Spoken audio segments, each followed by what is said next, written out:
VOA Afrique, le monde aujourd'hui. À Washington. Bonjour à tous, bienvenue à cette édition du jeudi 10 septembre 2015. Bagassi Koura et Anne Albertson en votre compagnie.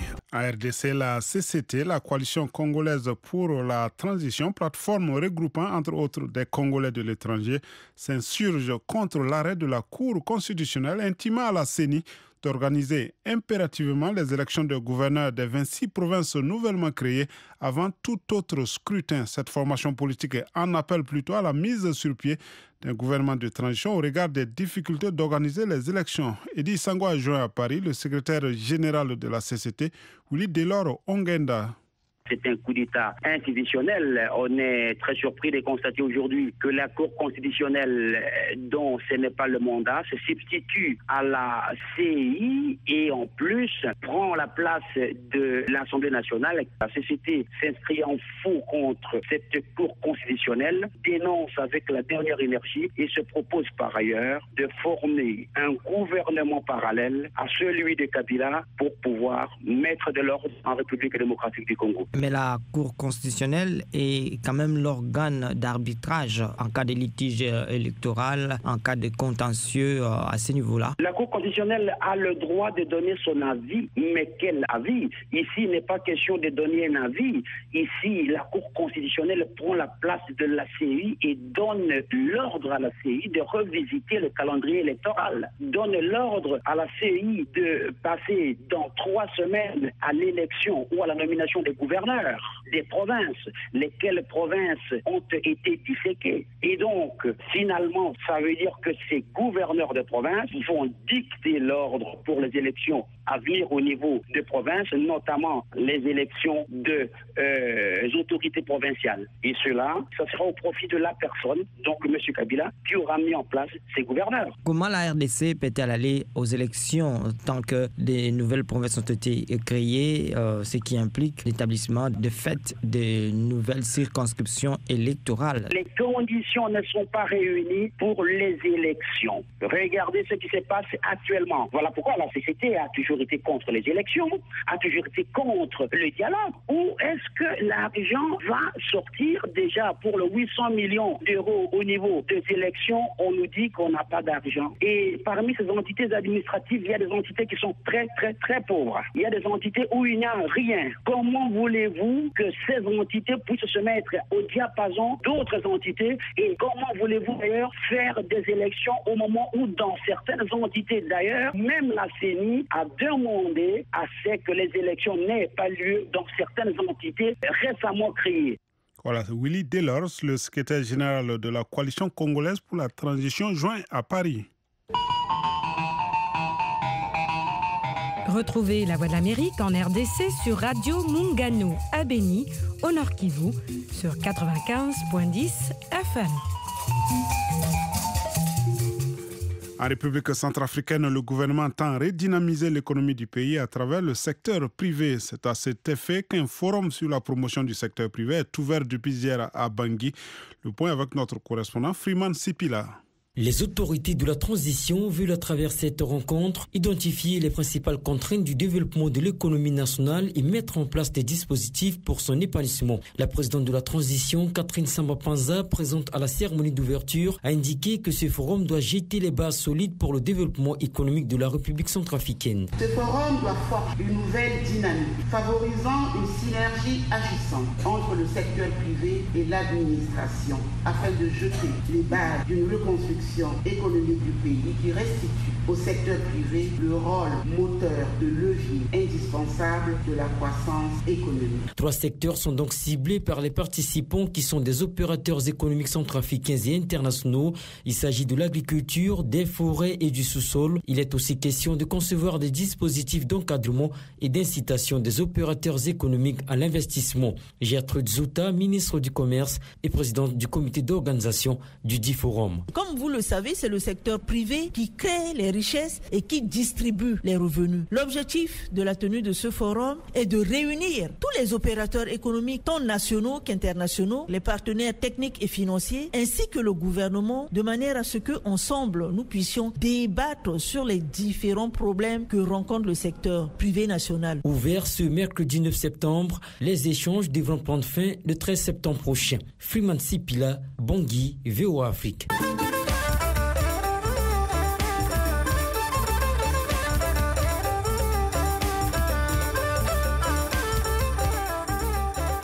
Au Niger, l'opposition politique et des organisations de la société civile exigent la mise en examen du président de la République après l'affaire de saisie d'importantes devises par la douane nigérienne à l'aéroport de Niamey en août dernier.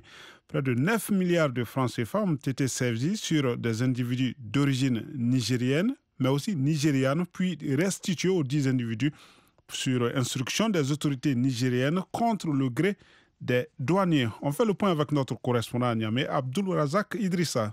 Il n'y a toujours pas de réaction et d'explication officielle sur la scabreuse affaire de restitution d'importantes devises, près de 9 milliards de francs CFA, aux fraudeurs nigériens et nigérians interceptés à l'aéroport de Niamey par la douane en août dernier. Face à ce mutisme, des voix s'élèvent pour exiger des comptes. C'est ainsi que les partis politiques de l'opposition, coalisés dernièrement avec des syndicats et associations de la société civile en front patriotique et républicain, exigent une mise en accusation du président de la République pour haute trahison. On peut affirmer sans embâche que la responsabilité, le président de la République qui a juré sur le Saint-Coran de respecter et de faire respecter la Constitution, ainsi que d'assurer le fonctionnement régulier des pouvoirs publics, est engagé. Par conséquent, le Front patriotique et républicain demande au groupe parlementaire de l'opposition d'initier instamment une procédure de mise en accusation du président de la République pour violation de son serment et pour haute trahison. En tout état de cause, le Front patriotique et républicain considère que le président Issoufou Mahamadou n'est plus digne de la confiance placée en lui par le peuple nigérien. Dans la déclaration publique, le FPR estime que cette affaire et bien d'autres illustrent à suffisance un banditisme d'État instauré au haut niveau depuis 4 ans et ce pour 2 raisons principales. Si en l'espace d'une semaine, une dizaine de milliards de francs a été saisie sur la seule plateforme aéroportuaire de Niamey, combien de milliards ont été dissipés en 4 ans de gestion? En réalité, toutes ces pratiques ne visent qu'un double objectif. Premièrement, sécuriser les ressources induites, accumulées à l'occasion des différentes opérations de corruption et de blanchiment, ainsi que d'autres opérations illicites. Deuxièmement, constituer à M. Mahamadou Issoufou, alias Charlie, et à son parti, le PNDS, un trésor de guerre dans la perspective des élections de 2016. Les partis politiques de l'opposition et les syndicats et associations de la société civile ont demandé au procureur de Niamey de se saisir très vite de cette affaire pour la tirer au clair. Abdul Razak Idrissa à Niamey pour VOA Afrique.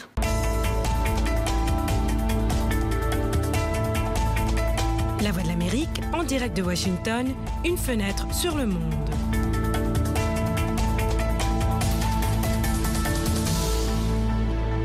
Retour ici aux États-Unis où les villes de Washington, New York et Philadelphie se préparent à recevoir la visite du pape François. Ce sera à la fin du mois de septembre. La ferveur donc chez les catholiques américains, nous dit le père Jean-Claude Atousamesso. Il est prêtre catholique du diocèse de Washington. Il a été joint par Jean-Roger Bion.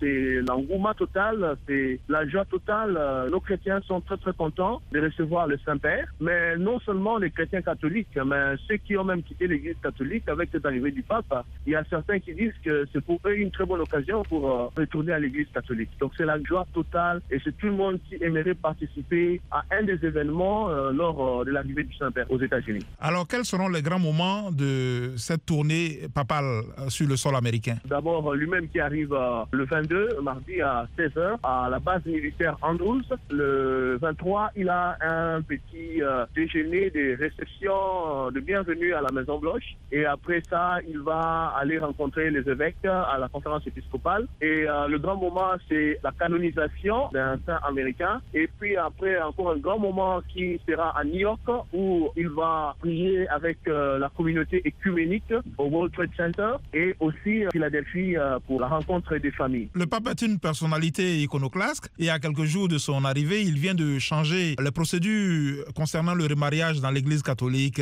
Qu'est-ce qu'on en dit dans le milieu catholique? Ce qui est important, c'est de voir comment est-ce que le pape a commencé à agir dès son début. Son charisme, dès le début, ça a été un charisme de la miséricorde. Comment est-ce que le Christ lui-même verrait un chrétien? Même dans cette décision qu'il vient de prendre, on sait lire cette tendance de miséricorde de la part du pape François. En gros, ce que je peux dire, c'est déjà un élan positif dans le sens de la miséricorde, où le pape veut que nous puissions vraiment aller au cœur du chrétien pour aider et manifester auprès de ces chrétiens la miséricorde que le Christ lui-même aurait manifestée à ces chrétiens. Voilà, c'était le père Jean-Claude Atoussa-Messo, il est prêtre catholique du diocèse de Washington. Salut les amis, ici Roger Muntu sur VOA Afrique.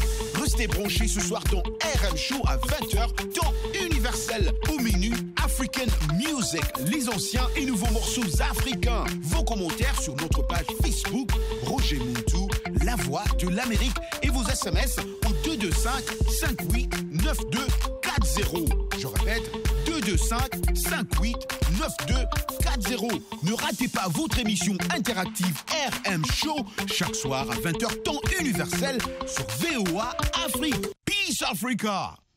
Voilà, il est temps de se quitter. C'est tout donc pour cette édition. Anne Albertson a dirigé la mise en onde. Présentation Bagassi Koura. Ainsi va le monde aujourd'hui. Retrouvez-nous sur Facebook et sur notre site internet voaafrique.com.